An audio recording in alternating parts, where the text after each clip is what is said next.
This episode of The Candid Frame is sponsored by Charcoal Book Club. The Charcoal Book Club is the monthly subscription service for photo book enthusiasts. Working with the most respected names in contemporary photography, Charcoal selects and delivers essential photo books to a worldwide community of collectors. Each month, members receive a signed first edition monograph and an exclusive print to add to their collections. Join the club by visiting charcoalbookclub.com and use the promo code TheCandidFrame at checkout and receive a 10% discount on your first membership payment.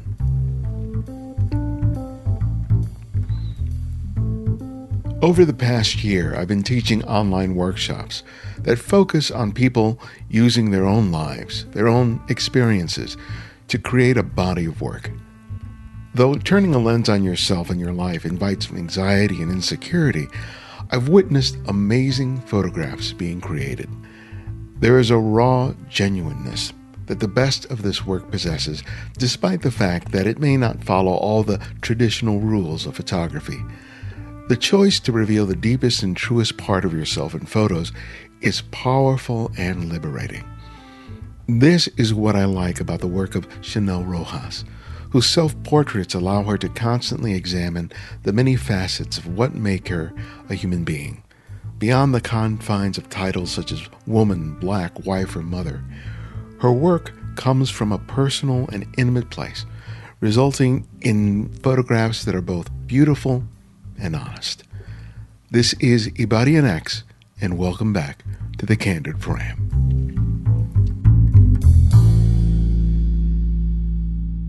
Well, thank you for making time for me. My pleasure. My pleasure. I have my daughter in the room, so hopefully she doesn't try to ask me any questions during this, but... Well, it's okay. I've had more distractions on the show than a small child, so I think we can deal with it.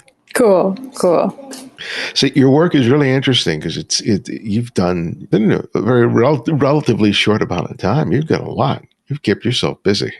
Yeah, I guess. I do a lot I just do a lot of self-portraits. There's not a whole lot of other things to shoot right now, so... Well, even before that, the stuff that you're doing with the birth photographs and other projects that you've had. It's like, and you got 3 kids. There's 2 boys and a girl? Yes. You're busy. Yes, it helps that I'm not alone. So, my husband took the boys outside, but my daughter is kind of in trouble right now. So she gets to stay inside with me. Okay. So I don't know. And I was reading that it was your husband while he was out in, he was in the military and he was stationed out in Afghanistan, gave you your camera. Mm-hmm. What was the idea of giving you the camera? Just to sort of give you something to keep you creatively occupied? What was that about? No, I actually wasn't even really into photography at all when I first got my first DSLR camera. What happened was I used to take self-portraits for him while he was deployed, and pictures of our son. At the time, he was a pretty small little baby. My husband was gone for 9 out of the first 12 months of his life. It was more so to take pictures of him and myself so that he can get pictures while he was overseas, and not necessarily for me to do any work. But once he spent money on it, he was like, maybe you should try to make this a thing so we can get some of this money back.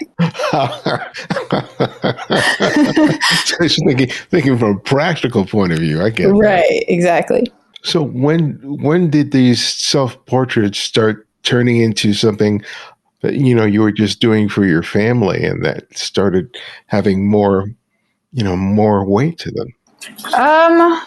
That's a good question. I feel like I started kind of doing a little bit more creative type stuff when we were living in Colorado. So probably 2013, 2014-ish. Mm-hmm.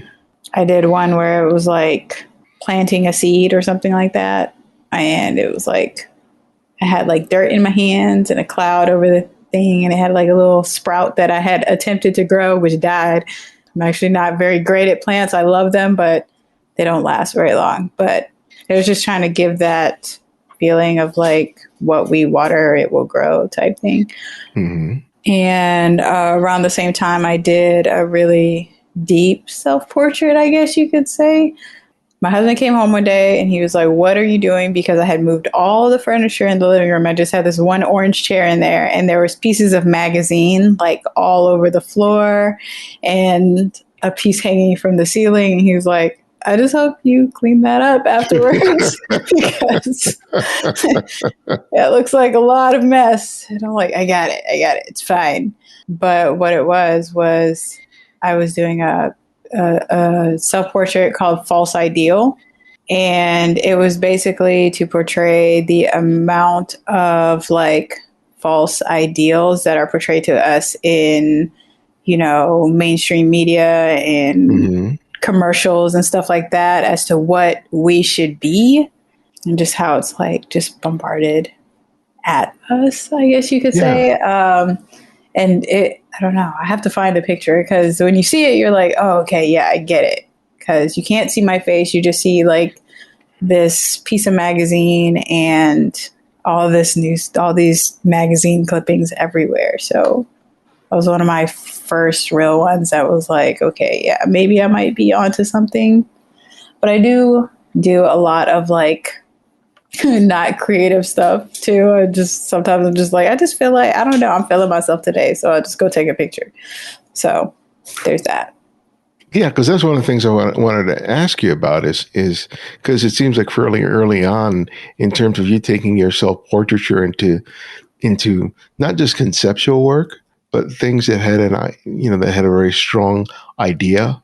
Because so much of what we see, that I see, there's a good percentage of it that seems to be inspired more by vanity and sort of creating an illusion of self. Then there are other ones that are so much more conceptual in terms of the setup, the costuming, and then there's work like yours that I've seen in several of your images where you're really thinking about addressing, ideas of of race, identity, of motherhood, sexuality, that doesn't immediately come to a lot of people who end up picking a camera and using themselves as a subject. Where were you taking the inspiration to do that? Were you taking a cue from work that you had seen elsewhere, or was that just the direction you naturally started expressing yourself in?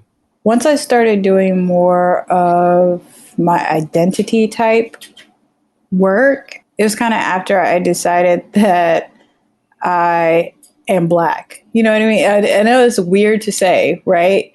But growing up as a Trinidadian born, I guess you could say now American, because that's where I grew up, was in America. I never considered myself Black until I became like a late high schooler. Is when I was like, yeah, I'm Black. I always used to consider myself as Trinidadian, and that was it. And that was like, apparently in my head for a long time, I couldn't be a Black Trinidadian. You know what I mean? And it was after I kind of like realized that, and it was more so embracing it in my mid 20s, I guess you could say. That's kind of when I started using that knowledge and my voice and my art to kind of speak out more about the things that kind of impact me directly and impact my kids and my husband. A lot of the work, it comes from like feelings and thoughts in my head. You know what I mean? I might get inspired by something, but for most of the part, it's coming from whatever is going on in here. Yeah. No, but your statement in terms of finally, making the decision to sort of identify as Black, I completely get. My parents are from Dominican Republic, so we got those same Caribbean roots. And, when I was coming up, I didn't identify as African American because I didn't have that legacy of that history. Right. So it's just like, well, I'm not that, and I'm not Mexican. Yeah. And those were the two options that you had on the list, when they were ask you, are you Black, are you white, are you Mexican, you other? I got asked if I was Haitian, and I was like, what even is that? Like when I was like in like 5th, 6th grade, I didn't even know what Haitian was. I'm like, I just know I'm Trinidadian. I don't know. I don't think I'm Haitian. I don't know what that is. Yeah. That was my novice mind. But it's so weird growing up like down here. race, I guess you could say, isn't so much of an issue. I mean, it is, but it isn't at the Would same you, time.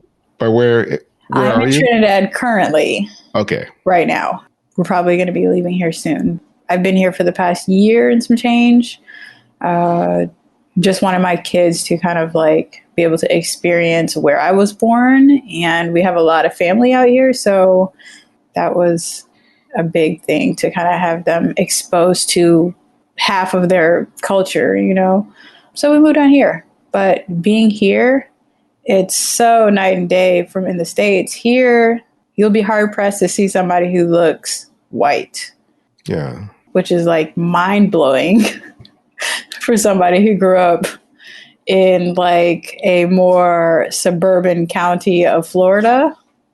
It's a stark difference between what you see. How old were you when you left Trinidad and first came to the United States? I think I was like 3 or 4 when we left Trinidad, but we didn't come to the States directly because my dad was also military. So we went to Germany first. It was just easier for us to be able to get to Germany versus the States at that time. I was like 3 or 4 when we left, and I made it to the States. I had grew up in Florida from the time I was in like first grade all the way till when I got married. Then I left Florida for a couple years and came back, and then we ended up here. So when you said you finally sort of identified as Black in whatever form that you felt was appropriate for you, how did that start shaping the work that you created when you were doing the self-portraits? How would you say you approached the way you saw yourself in the photographs? a lot of it was very much geared towards being Black and being proud to be Black. Mm-hmm. Back when I had my fro, which sometimes they mix, but I have locks now, so it's a little bit different. But back when I had a fro, I'd pick it out as big as I can and like, you know, I miss those days. The power fist and everything. Like sometimes I look back at the pictures like, man, I was embracing what is me. I was at the point where I stopped straightening my hair. I stopped coloring my hair because I would try to get like bleach blonde hair and all that kind of stuff. And basically doing things to give myself a more Eurocentric type view. And when I stopped doing that and just really just embracing who I am and my culture and just like, because I'm Trinidadian, but I grew up as a Black American. So it's like, it's a really interesting dynamic because we had a certain way things were done at home that also kind of spilled into when I talk to my husband. He is half Honduran, half Black. But some of the stuff that his mom used to say to him growing up is the same kind of stuff that my mom used to say to me. And he grew up in Chicago and I grew up in Florida. And it's like completely different backgrounds. His mom is Black and that's who he spent most of his time with. So it was just like, I found it so interesting, the dynamics, like though we like came from these two different cultures, like somehow we ended up having very similar type upbringings. Yeah. Sorry, I go off on tangents sometimes. No, that's fine. Like forget the question. But no, you're good. You're good. Because I'm just trying, I'm really trying to get it sort of an understanding about where we're coming from personally. And especially when it comes to artists that are doing self-portraiture and they're exploring issues of race, it's easy to think it's all monolithic, that everyone's sort of coming from the same place. And they're talking about race and identity and stuff like that. And it's like, no, it's not always the same thing, even though they may share, variations of the same skin tone. And especially, because you were born in Trinidad and as a result of your family sort of moving around, I'm going to assume that you didn't move to the United States into a community where there are a lot of other people from Trinidad, right? So you were always like sort of the odd woman out, regardless of where you were. So I had to lose my accent really early on to kind of blend in with the other children. Otherwise, I get made fun of for saying things differently. We lived a good portion of my life living on a military base. So I got to experience that life without all the moving around, because my dad he would re-enlist to stay at the base that we were at in Florida. So I got to see all my friends leave and get to go places like Italy and Hawaii and like just Japan, all these cool places. And I'm stuck here. I'm like, I feel gypped. So now here we are as adults. Here I am as an adult. And our goal, despite COVID and everything that's happening with that, is to kind of allow our kids a chance to experience the world. So when we leave here, our next stop is supposed to be Puerto Rico. We're not sure for how long. My dad currently lives there. Costa Rica's on the list somewhere. Like we have Honduras. We want to like travel across the states, but not right now because yeah, stay away as long as you can. Yeah, trying to avoid the states if at all possible. So when did you start taking these skills that you were developing from doing these self-portraits and do as your husband suggested, to see if you can actually earn some money from this thing?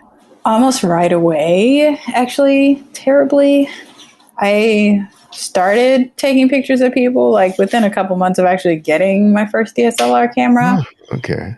I wasn't very good at it. I was okay, but I was one of those who charged like $50 and you get all your pictures on a CD. Mm-hmm. I was one of those, but this was like 2010.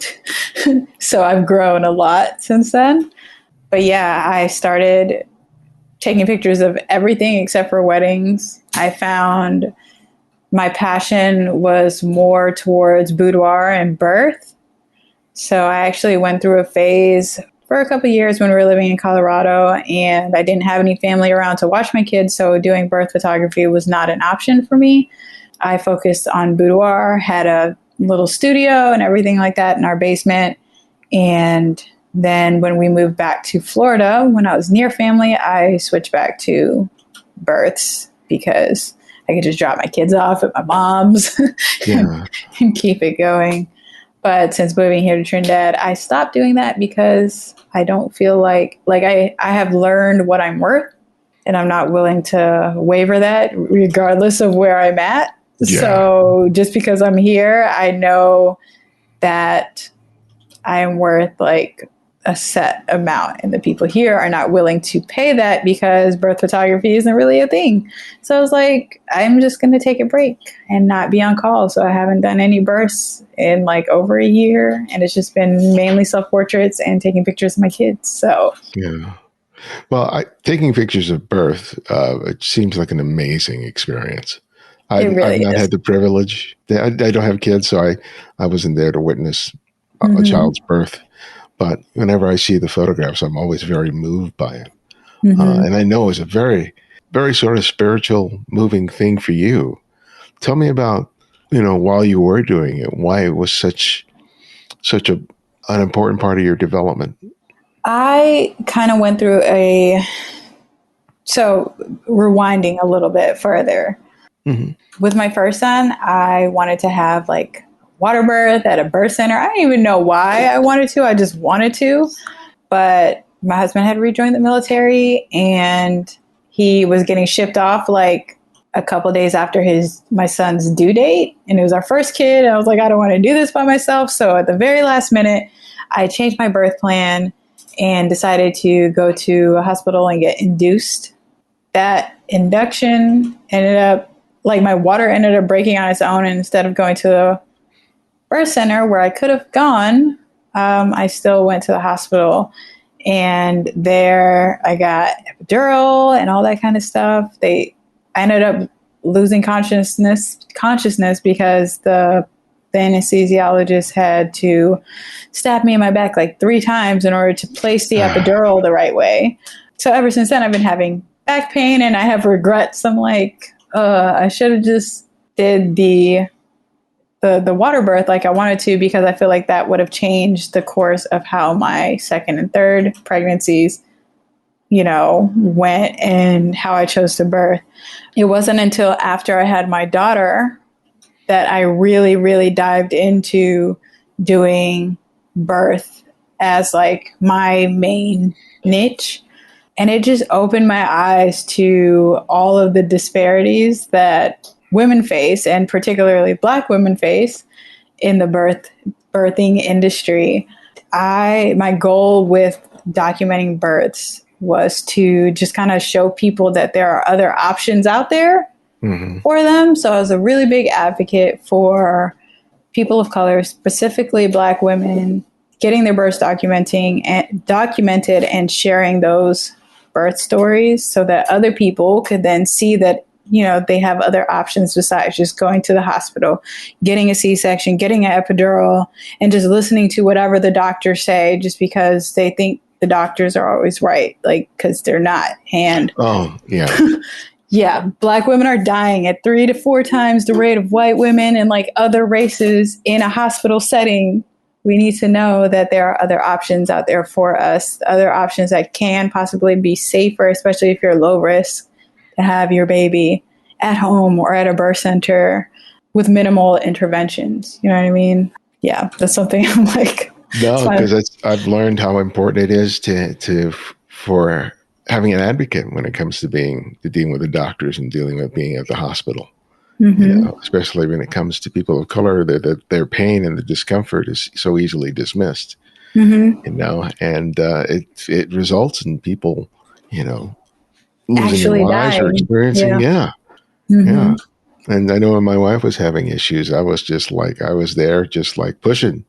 You know, it's just like, no, you're going to explain things. You're going to not, because, you know, well, I could get into a long discussion of that, but I don't want to take them all the time. But, you know, yeah, I completely get it. And I think there's something very empowering from seeing images of people that look like you, you know, giving birth, you know, naturally, or just giving birth, period. Right. When a large part of the imagery out there isn't reflective of you. Yeah. They're white people. Like, I feel like my voice, especially when it came to the birth industry and stuff like that, it actually became a thing. Like, people actually started listening, I feel like, to what I had to say back in like 2000 and I want to say it was like maybe 17 or so, when I decided that I was going to change my logo. I bring up my husband a lot because he's in my circle of influence, you can say. And he does have a lot of input when I do certain things, like whether it be good or bad. But I remember I design logos as well. So I was like, my business name was Dear Little One. And my husband really liked the logo that I had. He was like, yeah, that's marketable. You could put that on like, you know, shirts and all this kind of stuff. And I was like, yeah, cool. But after a while, I didn't like the logo anymore. It was just text that said Dear Little One. It had a little watercolor splash behind it. It was like this kind of whack. And I feel like that was when I was like really coming into myself. I was like, I feel like I want this logo to represent me. So I actually changed my logo to a Black woman holding a baby, which is not very often that you see like Black people in logos, especially in the photography industry. Like, you don't really see that. So like, yeah, that's what I want to do. And I told him, and he was like, I like the logo, but I don't know if that's going to be a good idea, because you're going to like alienate most of the people that hire you for births. And I'm like, I don't care. Like, if they don't like it, then they shouldn't be working with me anyways, because if this person in this logo represents me, if they have a problem with the logo, then they're going to have a problem with me, and they probably shouldn't be working with me anyways. And he's just like, oh, okay, well, do what you're going to do. You're going to do it anyways. I'm like, yep. And I did. And that was one of the few times, because a lot of times he's right, but that was one of the few times he had to eat his words, because after I changed my logo and I told people my why it changed to what it did, that just kind of like propelled me into like a spotlight that I actually wasn't quite ready for. Wow. I was like, okay. And then I started booking more births simply, and I felt like it was simply because I decided to stand in my truth and like, you know, just speak up for what I believed in, regardless of whose feathers got ruffled. I don't know. It was a very empowering time. I've kind of simmered down a little bit lately, like a little bit, just a little bit. I've kind of shifted focus. Not really away from like activism type stuff, but just I almost feel like there's so many people, like enough people out there telling you that Black Lives Matter that like you see me, you see my page, you see I'm very unapologetically like I am Black and I don't care. I don't need to go around continually saying that Black Lives Matter for you to see that I'm showing you that, you know what I mean? Like, cause I've been saying it before it was cool to say. Like,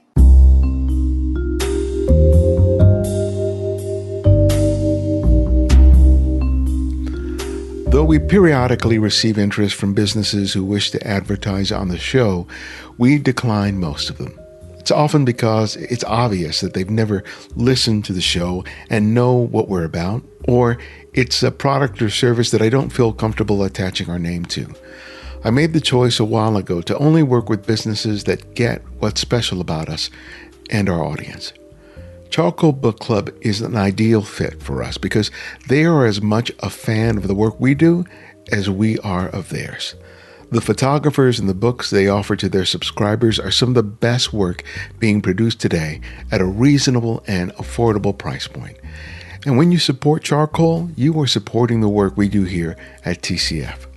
Charcoal Book Club curates and offers books from great contemporary photographers. And when you become a member, each month you'll receive a copy of a new book and a collectible print to add to your collection. They offer free shipping to the US, Canada, and the UK, subsidized elsewhere. And if you're not feeling that month's selection, that's okay. You can swap it out for a different one of similar value. Visit their website to see what they've offered in the past and what you have to look forward to. Join the club at charcoalbookclub.com today, and remember to use the code TheCandidFrame at checkout and receive a 10% discount on your first membership payment. And thanks to the many of you who support the Candid Frame financially each month. Your contributions have helped us so much over the past year during a very challenging time. It's financial contributions like yours that have allowed us to improve the show over these many years and provided me the needed time to research each guest and make each interview a unique experience. So if you appreciate what we're doing, you can come on board as a Patreon supporter today. You can do that with contributions of $5, $10, $20 or more a month by visiting patreon.com/TheCandidFrame. Just $5 a month makes a huge difference. Thank you, as always, for your support. So what do you think that you're exploring now? Is it more intimate explorations of just you as just a human being, as a woman? What is it that you think that you're examining now when you make your photographs? I feel like lately, especially this year. So this year I started a Project 52, right? And I decided to build a group and invite other people to join me in this project. We've been having weekly themes, and I've decided to kind of step into more of a creative realm, kind of like what I used to do back in like 2013, 2014, where I did more creative type edits where I just kind of made things look as if they, I don't know, like the cloud thing that I had told you about with the plant and how I had a cloud or whatever. But I've been kind of exploring more creative type stuff. So I started a Zodiac project recently. I'm on Pisces, I guess, is next. Yes. So I'm doing more I'm doing more creative edits and just kind of figuring out ways that I can kind of stretch my creativity and take my self-portraits to another level. You know what I mean? So I know how to do really cool perspectives. I know how to get really good glamour and portrait shots. I've been through the whole boudoir phase. Anytime my husband has been deployed, I go through a whole boudoir phase. Was mostly that kind of photos that I take that nobody ever really sees. And right now I feel like 2021, I've been on this like kind of journey of just creativity and just allowing these ideas in my head to kind of flow out and just be like reality. Right. So it's been interesting so far. I've been consistent. When you have an idea, are you sketching them out? Do you just start, improvising, putting pieces, getting different elements together, and then experimenting? What does it look like? So I do tend to sketch things out. I actually have stuff sketched out in this little notebook that I have. And it's usually I sketch it out like the day before I'm going to do it or the day of, so that I have an idea as to how I need to pose, how I might need to light it, what kind of elements I'm going to need. So if you have a plan, then it makes the process run so much smoother. Mm-hmm. So all you got to do is just execute the plan. Sometimes I have to pivot a little bit because some things may not work as or the way I thought it would. But drawing things out has been really, really helpful and really efficient for me as of late, especially. But in the past, if I have an idea, I might just write down like the thought. Yeah. So I could come back to it later when I don't have any ideas and like, oh yeah, maybe I can do that. The hardest thing is being consistent. I was telling my husband earlier because today I decided I was going to take 3 different kinds of self-portraits, and my struggle is going to be not posting them all at one time, or as soon as I finish editing them. I got to try to space it out. Right. Because when I finish a photo or a series, I get excited and I just want to share it. So I'm like an oversharer, I guess. And that's a big part of these images in terms of being shared. When you first started putting them out there, did you have any reluctance about putting them out there, considering how personal they were at first? Okay. Yeah. So I was not reluctant to share. I felt like that's part of the fun, I guess, for me with the self-portraits, because a lot of times when I take self-portraits, they're typically because maybe I haven't been feeling really good about myself and I need a little bit more reassurance. So Mm-hmm. I guess you could say it's a little bit vain in a sense. But I'm saying that also to point out that a lot more people have body image issues and self-esteem issues than people realize. Like, I think people assume just because you think somebody is attractive that they must feel amazing about themselves all the time. It's like, that's not the case. And actually, a lot of times when I was taking self-portraits in the past, it's because I was having like low periods. So sharing the images, whether it be publicly or in private groups or whatever, just to get a little bit of feedback, was always like, oh, okay, good. Like, I guess I still got it, like help me feel better about myself, because right now I'm not really feeling like I deserve to be around here. So sharing has never been really an issue for me outside of like the boudoir stuff, just because, my husband can be territorial when he wants to be. So it's like, why are you sharing that with other people? That's just for me, and then he doesn't want the pictures because I share it with everybody else. So I had to be careful with that. But that was the only genre that really people don't really see much of. Yeah. Every other kind, it's out there and I get excited to share it. It's not something that makes me nervous. I'm more nervous when I'm showing clients their stuff than I am sharing my own work. You know what I mean? So. Oh yeah, I know very much. I know what that feels. Mm-hmm. So, but tell me about the reactions that you would hear from women who would see your photographs. How were you surprised by some of the reactions you received when you were putting your work out there, and you were getting feedback that was not just about, oh, it's a good photograph? Mm-hmm. Mostly from women. It has always been very like positive, like body positive and stuff like that. It's like, oh my gosh, you're so beautiful, this and that. I would get sometimes how people would, and it just make me sad that they would like kind of take shots at themselves when they're trying to Mm. like comment on my photo, where it's like, oh, if I were to do that, then I would look like XYZ. And it's like, you could just try it. You know what I mean? Like, it just feels good to like just do it. You know what I mean? Like, yeah, when I share pictures, I do appreciate the comments and stuff like that. But first and foremost, I do it for myself, because in the moment of actually taking the pictures, it really does help to like boost the confidence and boost like when like, I don't know, just boost how you feel about yourself when you get the picture up on the computer. Like, okay. I don't know. It's just like the whole experience is just, it's really hard to describe in a way that I feel like that makes sense. But it's just very empowering. Yeah, I mean, I completely get it because, I have, just like everybody else, I've always had body issues. Mm-hmm. And I think it was in college that I did a series of nudes.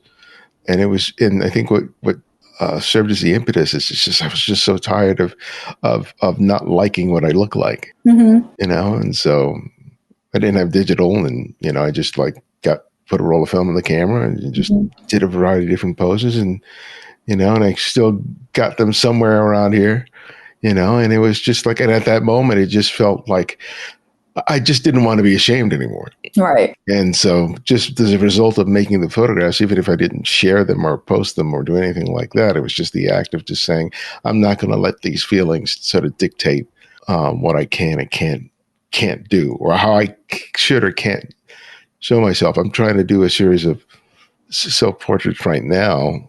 It brings up a lot of the sort of same issues, not so much body issues, but, just issues in terms of how I look in front of the camera, Mm-hmm. in How terms you see of yourself. Yeah. Yeah. In terms of just sort of, because for the images in order to work, I have to let go of a good amount of control, right? Mm-hmm. That I got to allow myself to be ugly if I need to for the images in terms of my expression and my body language in order for it to work. And so it's like, it can be a lot to surmount when you're turning the camera on yourself because all your issues. Yeah, this is true. I know how to pose myself so that you don't see my flaws. Like, that's basically what it boils down to.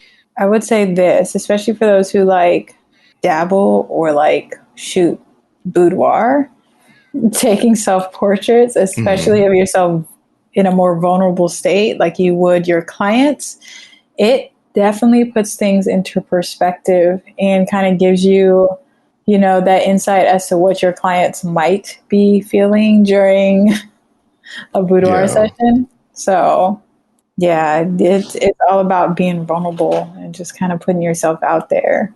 So do you think that, because it seems like all the work that you're doing, whether it's your own self-portraits, whether it was the boudoir, whether it was the birthing photographs, that it's all about vulnerability, because you're photographing yourself and these other people at their most vulnerable moments. Mm-hmm. And that seems to be like the through line for all your work. It is, isn't it? I never really thought about it that way, but you're right. I guess I might have a thing for the vulnerable. Like, let's just put all of your stuff out there. Let's just do that. But you should like totally join the self-portrait group though, because we talk more than just about self-portraits. I try to drop little nuggets in there and just kind of like be encouraging. And it has so many people in there who like don't even know where to start. They're just like, I'm interested in learning to do self-portraits and I'm just here. I don't know what to do. We have weekly challenges and prizes because I was like, we got to figure out a way to get more people involved. We can't be having like 3 people contributing to this weekly project, but it's really good. It's really good. You should join us. So, yeah, I'll get me the info and I'll see about it. Yeah. But tell me about, the fact that you do this, on a fairly regular and consistent basis. Do those feelings still come up, even though you've produced so much work? And how do you surmount them when they do? They do sometimes. And when they do, like, for instance, for December, I took maybe like 1 set of self-portraits for the whole of December. And it was at the beginning of the month because I just was not like, my heart wasn't in it. I don't know. And I don't like, Now, especially since I've been doing this weekly project and since I'm leading it, I feel like I'm obligated to actually like produce things every week. I just kind of go by what I'm feeling that day, how I lay out my schedule, because I do homeschool, I do have logo clients and manage a house and do my self-portraits and all this other stuff. Because I do all that, I have specific days of the week where I don't take on any client work. I work on things for myself. I literally really only take clients on like Tuesdays and Thursdays and Friday mornings because I enjoy my weekends. I feel like it's important to have a day off in the middle of the week. I don't know. So I have 5 out of 7 days in a week to feel somewhat motivated to take a picture, you know? And if I don't, especially now that I have this project that I'm leading, it's like, well, you need to figure it out. You need to do something. Yeah. Sometimes you just got to push through the feelings and just produce. And maybe it won't come out good. I've had pictures that I'm like, I just wasted a few hours of my life trying to mess with this. I don't even like none of these. And then they don't see the light of day at all, you know? But the fact that I took the time to actually do them, it at least sparked a little bit of creativity where maybe I was struggling. One of the things I found that you did is you had a series of presets that you had designed primarily for people who are working and processing images of people of color. Yes. You know, and I that was the first time I had seen anything like that, because I well were aware that in filmmaking, there's a whole issue in terms of cinematographers and not knowing how to light black skin. Yes. But I never had seen anything of that discussed in terms of processing photographs of people with black skin. And also when you're dealing with multiracial couples where the skin tone can vary very widely. Yeah, very, very widely. Let's talk a little bit about that, because I thought that was great, really fascinating. Yeah, so in my line of work, I dealt with a lot of families in, like you said, vulnerable positions, a lot of mixed race families. And I'd buy all these presets, and they all made the people who look like me, their skin look either like green or magenta or washed out. All these presets were made with white models, and you could tell, you know, like white images as the base to create these presets. And you can tell because they don't always work good on darker skin tones. So I just decided that I'm going to do the opposite.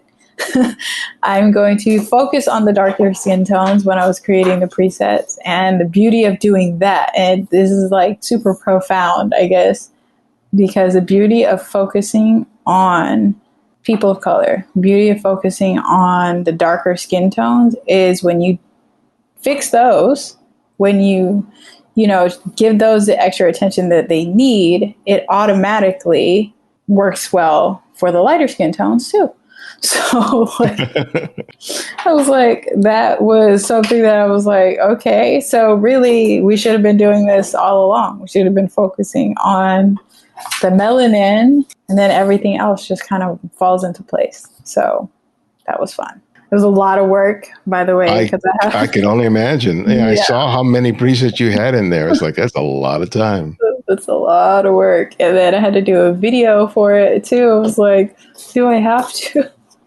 Do I have to do a video? I didn't want to. But the presets are on Meridian, part of Looks Like Film. And it's really cool being able to partner with them and put something out there to a crowd of people who might not realize that they might have an editing problem. So that's very cool. Well, my last question that I ask each guest is I ask them to recommend another photographer for our listeners to check out and explore. And it can be anyone, someone you've long admired or someone you've recently discovered. So who would that one photographer be and why? Oh, this is so hard because I have like a couple people in my head, like right off the bat. So I guess I'll just say the first person in my head is going to be Toni Black. She does self-portraits as well, but she is an intimate photographer. She is very outspoken, and it's something about her energy that just kind of like makes you want to like rock with her. Like Mm. So I definitely feel like she would be a good person to have on your show. Cool. And on top of that, of course, her work is beautiful as well. So, but just her soul is just somebody you need to like have in your life. So, Oh, that sounds good. yeah.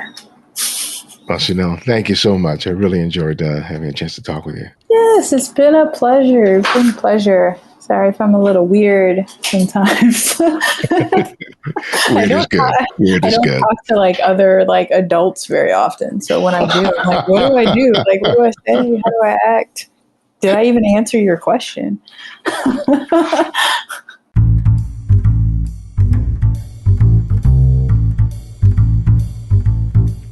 Thanks to Chinelle for joining us. Find out more about Chinelle and her work by visiting her website at ChinelleRowe.com. And if you're a devoted listener and subscribe to the show, write us a review on whatever service you listen to podcasts. Those reviews have allowed us to grow. You can also subscribe to our YouTube channel and our mailing list.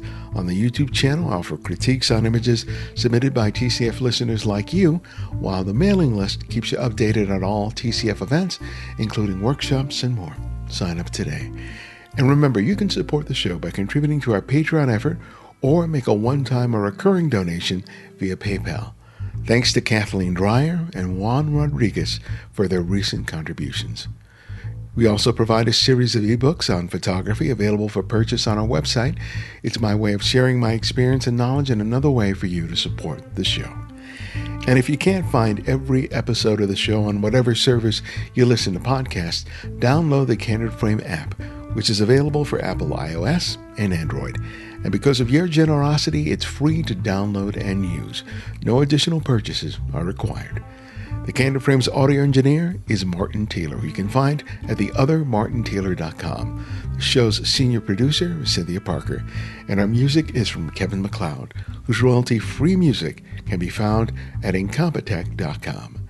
And this is Ibadi and X, and this is The Candid Frame.